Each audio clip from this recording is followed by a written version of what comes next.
첫째 나팔을 불었을 때는 피 섞인 우박이 땅에 떨어져서 3분의 1을, 둘째 나팔을 불었을 때 불붙은 큰 산이 바다에 떨어져서 3분의 1을 멸절시키고, 오늘 본문은 큰 별이 하늘에서 강과 샘물에 떨어져서 쓴 쑥으로 3분의 1이 쓴 쑥으로 쓴 물로 변해서 사람을 죽입니다. 이 큰 별이라는 것은 큰 별이 떨어졌다는 거예요. 시록은 묵시문학적 형태로 봐야 된다 그랬어요.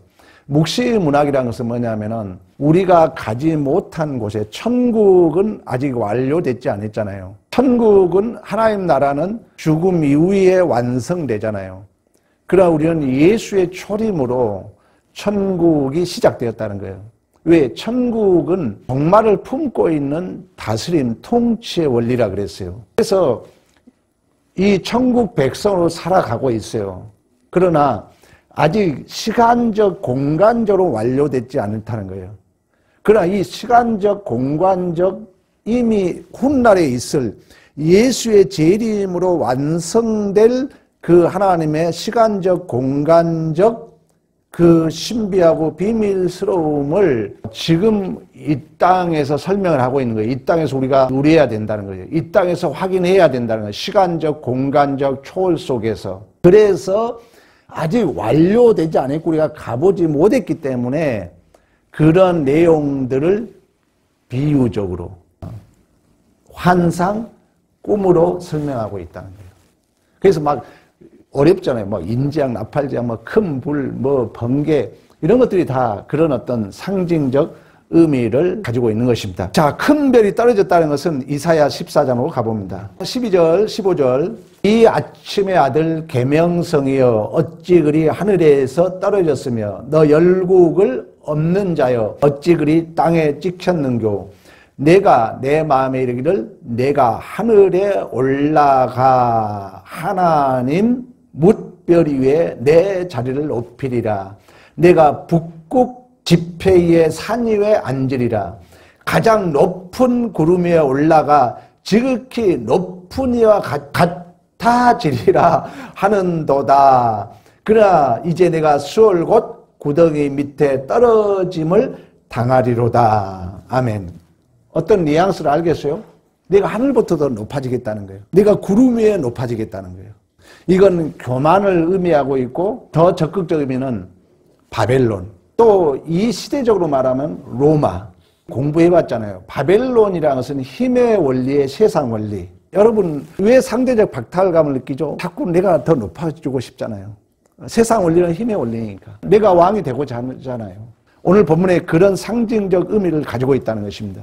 이 큰 별 계명성이라는 것은 하나님을 대적하고 하나님의 뜻을 모르는 바벨론, 문자적으로는, 또 시대적으로 보면 당시의 로마, 또 오늘날로 말하면 세상 나라, 힘의 원리, 무한 경쟁, 이런 게 다 물질주의, 다 이게 바로 오늘 본문에 말씀하고 있는 큰 별이에요. 올라가, 막 하나님 모르고 올라가지만 항상 내가 올라가 있으니까 항상 여러분 떨어져 있는 내 존재를 확인하잖아요. 그러면서 쓴 쑥이 또 등장합니다. 이러한 별이 떨어져서 쓴 쑥이 된다고 그러지 않습니까? 이 쓴 쑥은 하나님과 그 율법과 공의를 외면한 우상 숭배로 나타난 고통을 상징해요. 내가 교만하고 내가 올라가 봤자 결과는 쓴맛이에요. 여러분 경험하잖아요.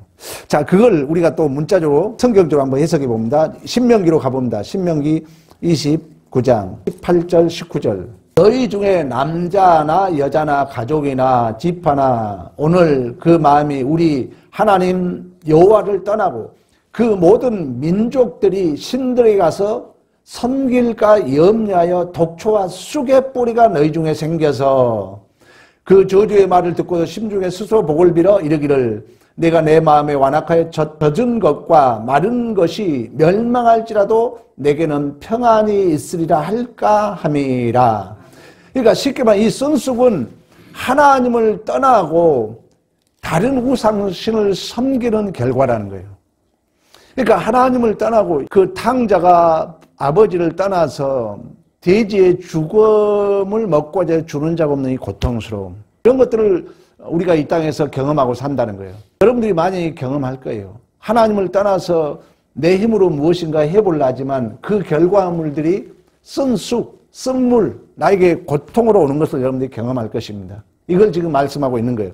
에레미야로 가봅니다. 에레미야 9장 13절 여호와께서 말씀하시되 이는 그들이 내가 그들 앞에 세운 나의 율법을 버리고 내 목소리를 순종하지 아니하며 그대로 행하지 아니하고 그 마음의 완악함을 따라 그 조상들이 저희에게 가르친 바알들을 따랐음이라. 그러므로 만군의 여호와 이스라엘 하나님께서 이와 같이 말씀하시라. 보라, 내가 그들에게 곧 이 백성에게 쓴 쑥을 먹이며 독한 물을 마시게 하리라. 그러니까 하나님의 말씀을 떠나면은 우리의 인생이 고통스럽다는 게 쉽게 말하면. 하나님 말씀대로 살아가지 않고 우상을 섬기게 되면은 쓴 쑥처럼 우리의 인생이 쓰다는 거예요. 쓴 물을 먹은 것처럼 그 존재가 고통스럽다는 것입니다. 아모스 6장 12절, 11절부터 봅니다. 보라, 여호와께서 명령하심으로 타격을 받아 큰 집은 갈라지고 작은 집은 터지리라. 말들이 어찌 바위 위에 달리겠으며 소가 어찌 거기서 밭 갈겠느냐. 그런데 너희는 정의를 쓸개로 바꾸며 공의의 열매를 쓴 쑥으로 바꾸고 있다. 이 말은 뭐예요? 내가 정의를 지키지 않으면은, 내가 공의를 지키지 않으면은, 내가 교통 법규를 지키지 않으면 그 결과는 뭐예요? 쓴물이라는 거예요. 쉽게 말하면. 오늘 본문 얘기입니다. 그러니까 독초와 쓴 쑥이 등장하고 있는 것은 하나님의 말씀을 외면하고 자기 욕심대로 살아가고 우상 숭배의 결과로 나타난 그 불행, 비참. 여러분이 그런 후회 되잖아요. 내가 일찍이 하나님 뜻대로 바르게 살았더라 하면 이런 아쉬움이 있잖아요. 이 오늘 본문에 큰 계명성, 큰 별이 떨어졌다는 거예요. 근데 그게 쓴쑥이 되었다는 거예요. 그건 뭐예요? 하나님이 없이 내 마음대로, 내 자존심대로, 내 이기심대로, 내 욕심대로. 세상이 그렇잖아요. 자기가 최고인 양 살아봤지만 결국 결과물은 고통이잖아요. 쓴물처럼. 인생 얼마나 씁니까? 야곱이 험한 세월을 살았다고 말씀했던 것처럼 모세가 인생이 70이요 강건하면 80이요 그 연수의 자랑이 수고와 슬픔뿐이라고 말씀했던 것처럼 그런 쓴물을 마셨기 때문에 여러분 이 자리에 왔잖아요. 근데 세상 사람들은 그걸 모르고 계속 쓴물을 먹고 있는 것이 안타까운 일인 줄로 믿습니다. 또한 이처럼 이제 하나님을 외면하고 교만하게 되면은 이 교만의 가장 큰 병은 뭐냐면은 내가 최고인 걸로 여기게 되면은 그 순간 이 공동체 책임을 외면하게 됩니다. 내가 어떤 우상 숭배적, 내가 최고라는 그 생각을 갖게 되면은 의연 중에 공동체 권위와 질서를 무시하게 된다는 거예요. 그러니까 무시하게 하는 순간 내 책임도 외면하게 돼 있다는 것입니다. 외면하게 돼 있어요. 그러면 지금 여러분 이 시대가 다 자기를 최고로 여기고 살잖아요. 특히 이제 코로나로 인해서 공동체 의식이 무너졌잖아요. 이런 징조들이 더욱더 확연해지고 있는 거예요. 그럼 우리는 이걸 역설로 가야 되거든요. 이 쓰나미처럼 밀려오는 이 세속주의, 번영주의에 우리가 밀려가게 되면 우리 모두 책임지지 않는다는 거예요. 요즘 이제 국가 어떤 일 일어나 절대 책임 안 집니다. 성경에 얘기해요. 가정에도 마찬가지입니다. 어떤 일 벌어지면 책임 안 져요. 우리 교회가 이제 잘못 살아온 증상들이에요. 그러면 이제 오늘 본문은 그게 바로 쓴 쑥이라는 거예요. 쓴 물이 서로 고통당한 거예요. 그래서 여러분들이 공동체든 특히 교회에서든 이런 권위와 질서를 잘 지키려고 노력해야 됩니다. 이제 문제는 뭐냐면은 이게 무너지면은 어떤 일에도 책임질 자가 없다는 거예요. 책임질 자가. 그러면 우리나라가 지금 자살률이 높아지잖아요. 우리가 절망을 겪는 것은 당연하다 이게 있잖아요. 왜? 바닥을 쳐야 하나님을 의지하기 때문에. 구원이 뭡니까? 내 의를 차 앞에 가거든요. 압류에 가거든요. 해석, 인식의 능력이 안 되니까 자살하는 거거든요. 안타까운 건 기독교인들이 80, 90% 다 자살한 사람 중에 그건 뭐예요? 목사들이 잘못 가르쳤던 거 아닙니까? 우리는 잘못 배우고 있다는 거 아닙니까? 정상이거든요. 우리는 수없이 내 비참을 확인하게 돼 있어요. 내 의가 기각당하지 않고 내 의가 잘못됐다는 항복이 없는 사람이 어떻게 예수를 붙들겠습니까? 그래서 하나님은 은혜의 파편으로 순간순간 나의 절망을 확인하도록 이끌어 가신 줄로 믿습니다. 이것이 인식이 안 돼. 이거 해석이 안 되니까. 또 더 큰 문제는 뭐냐면은 이제 우리가 교만해지면은 권위 무시합니다. 질서 무시해요. 그러다 보면 내 책임도 안 지는 거예요. 그러면 나만 책임 안 지면 좋지만 상대도 내 책임 안 지는 거예요. 그러면 그 무거움이 솔직히 다 누구에게 옵니까? 다시금 나에게 오거든요. 쓴 쑥이라는 거예요. 쓴 물이라는 거예요. 그래서 여러분들이 교회든 가정이든 직장이든 좀 내가 마음에 안 들고 좀 불편하더라도 교회의 권위, 그 질서를 지키려고 애를 써야 됩니다. 지금 고난 주간이잖아요. 예수의 마음을 두 단어로 얘기하면 온유하고 겸손함이거든요. 예수의 마음을 성품으로 말하면 예수님이 그 얘기 하잖아요. 수고하고 무거운 짐진 자라 다 내게로 오라 그러잖아요. 내 마음은 온유하고 겸손하다 그러잖아요. 물론 이제 국문학적으로 말하면 온유함은 부드러운 마음, 겸손은 나보다 남을 높이는 거예요. 그러나 이 오늘 본문에 이제 교만은 권위와 질서를 무시한다는 거예요. 책임을 안 지려고 그런다는 거예요. 그러므로 공동체에 뭐가 쏟아진다? 쓴물이 쏟아진다는 거예요. 서로가 고통스럽다는 거예요. 그러면 예수의 마음은 온유하고 겸손하다 그러거든요. 마태복음 11장 28절 여러분 좋아하는 성경 구절이잖아요. 수고하고 무거운 짐진 자들아 다 내게로 오라. 내가 너희를 쉬게 하리니 내 마음은 온유하고 겸손하니 내 멍에를 메고 배우라. 그러면 마음에 쉼을 얻으리라. 그러니까 이 멍에를 메지 않으면은 오늘 본문은 쓴물이에요. 쓴 고통이에요. 쑥. 그러나 멍에를 메면은 우리 안에 마음에 뭐가 있다고요? 쉼이 있다는 거예요. 그러면 이 예수와 관계 속에서 예수의 마음은 온유하고 겸손한 마음은 뭐냐? 그 십자가를 지는 마음이에요. 우리 주님이라 해서 왜 그 권위, 그 질서에 내가 왕인데 공동체 권위에 순종하고 싶겠습니까? 내가 부리고 싶지? 그래서 예수님도 그런 모습을 보여주는 거예요. 엘리엘이라 사박다리, 나의 하나님, 나의 하나님. 어찌하여 나를 버리십니까? 우리의 삶도 그러거든요.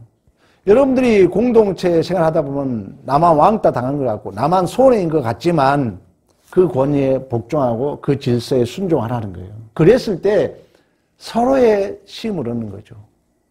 제가 지지난주 얘기했잖아요. 헤브론 산지를 안 지려고 할 때는 전쟁이 일어나는 거예요. 내가 지겠습니다 했을 때 헤브론 산지를 내게 주셔서 결단했을 때 전쟁이 그치는 줄로 믿습니다. 마찬가지예요. 온유하고 겸손한 마음은 뭐냐? 멍에를 매라는 거예요. 그러니까 멍에를 매는 것과 연관된 단어예요. 십자가와 연관된 단어예요. 아버지 제발 이 잔을 옮겨 주옵소서. 그러나 내 뜻대로 마옵시고 아버지 뜻대로 하옵소서라고 불편하지만 나는 이 잔을 피하고 싶지만 아버지 뜻이라면 그 공동체 권위와 질서라면 온전히 거기에 순종하는 그 마음이 온유하고 뭐라고요? 겸손함이라는 거예요. 그때 우리는 모두가 쉼을 얻는 거예요. 그렇지 않으면은 교만하면은 올라가 또 떨어져요. 그리고 교만하게 되면은 권위와 질서를 무시합니다.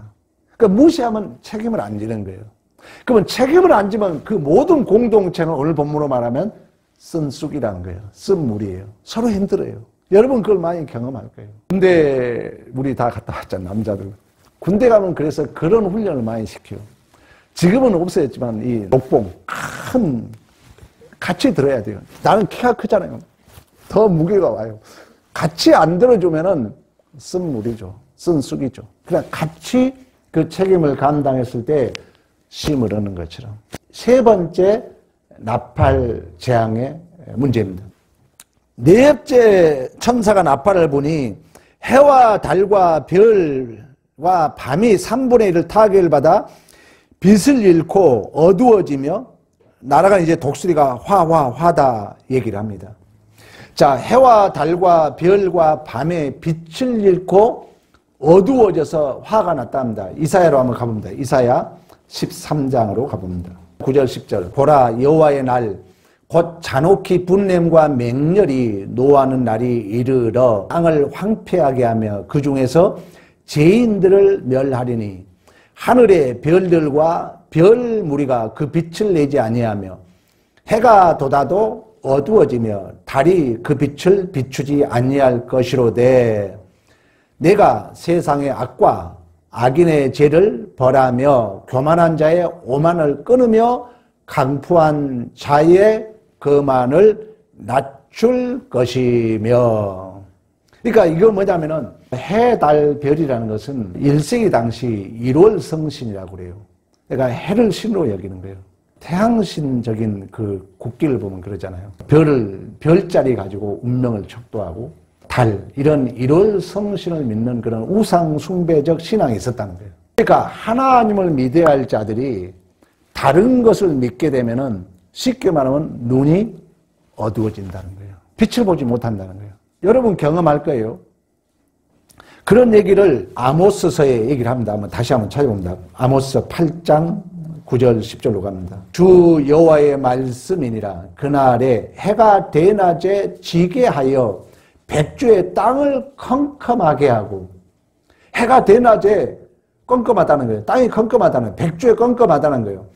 너희 절기를 애통으로, 너희 모든 노래를 애곡으로 변하게 하며 모든 사람에게 굵은 배로 허리를 동이게 하며 모든 머리를 대머리가 되게 하며 독자의 조금으로 말미암아 애통하듯 하게 하며 결국은 곤고한 날과 같게 하리라. 주 여호와의 말씀이라. 보라, 날이 이를지라 내가 기근을 땅에 보내니 양식이 없어 주림이 아니며 물이 없어 가람이 아니라 여호와의 말씀을 듣지 못한 기갈이라. 아멘. 그러니까 하나님의 말씀을 듣지 않으면 어두워질 수밖에 없다는 것입니다. 하나님 말씀 한마디에 인생을 바꾼 사람이 있어요. 영화 얘기 기억나죠? 누굴까? 그렇죠. 배너죠. 얼마나 억울한 삶을 살아왔는지 영화 본 사람은 이해하잖아요. 그 말 한마디가 내 마음에 칼을 빼앗아갔다 그러거든요. 그러니까 여러분들이 말씀을 들어야 됩니다. 기는 자는 교회를 향한 성령의 소리를 들을지어다가 7 교회를 향한 반복된 내용이에요. 이 세대를 향하여 가장 중요한 교육이 세마 교육이에요. 너는 말씀을 듣고 행하라는 거예요. 믿음은 들음에서 난 줄로 믿습니다. 말씀을 들으셔야 돼요. 우리의 중생은 말씀과 이성과 성령을 통해서 일어난다고 존 오웬 목사가 얘기를 했어요. 그러니까 말씀이 우리 안에, 우리의 마음에, 우리의 이성 안에, 그러면 이 이성은 무엇을, 어떤 현상을, 어떤 본질을, 어떤 위치를 인식할 수 있는 능력이라 했어요. 그러면 이러한 어떤 것을 해석하고 인식할 때 말씀을 듣는 자로서 해석하라는 거예요. 그때 어둠은 물러간다는 거예요. 근데 이때 우상숭배는 누가 신이요? 내가 신이라 했잖아요. 우리의 신을 우리를 위하여 만들자 그러잖아요. 그러면 어떤 인식을 할 때 말씀을 의지하지 않으면 결국 그 중심은 누가 된다는 거예요? 내가 된다는 거예요. 어둠이죠. 혼란이죠. 그 어둠이에요, 어둠. 우리 모두가 고통을 당하는 거죠. 그래서 이 시대의 기갈이 설교를 많이 듣는 것 같지만 여러분들이 정말 신중해서 듣는 게 성령 충만 아니에요. 성령 충만을 여러분 희한하게 오해하면 안 돼요. 성령 충만은 뭐냐? 그 시간 그 장소에서 주의 뜻을 분별하는 거예요. 그 시간을 허비하지 않는 거예요. 성령 충만하면 내가 성령에게 지배당하다 문자적 해석이에요. 그러나 성경적 해석은 뭐냐? 이 시간 주의 뜻이 무엇인지 여러분들이 눈 똑바로 뜨고 분별하는 거예요. 술 취하지 말라 그러잖아요. 술 취하지 말라는 거 뭐예요? 헛생각에 사로잡히지 말라는 거예요. 설교를 듣는데 지금 집에 두고 숨겨놓은 생각하지 말라는 거예요. 그러려면 여러분이 집중해야 돼요. 잘 때 설교 시간에 다른 데 시선을 두면 안 돼요. 꼭 여러분들이 제가 좀 못생겼어도 여기 설교자의 시선을 둬야. 왜? 성령은 인격적으로 역사하기 때문에. 그때 잡생각이 심리학에서는 2만 번이 왔다 갔다 한다고 그래요. 우리 마음에. 2만 번이. 근데 말씀에 집중하지 않으면 그건 다 어둠이거든요. 혼란, 무질서. 저녁이 되고 아침이 되니에요. 구원은 내 그런 탐심에서 십자가에 못 박은 자로서의 구원입니다. 구원이에요.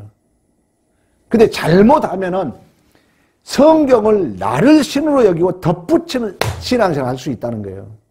지옥 가는 거예요, 그건. 아니에요. 성경을 들으면은 내 의가 자꾸 털려 나가야 돼요.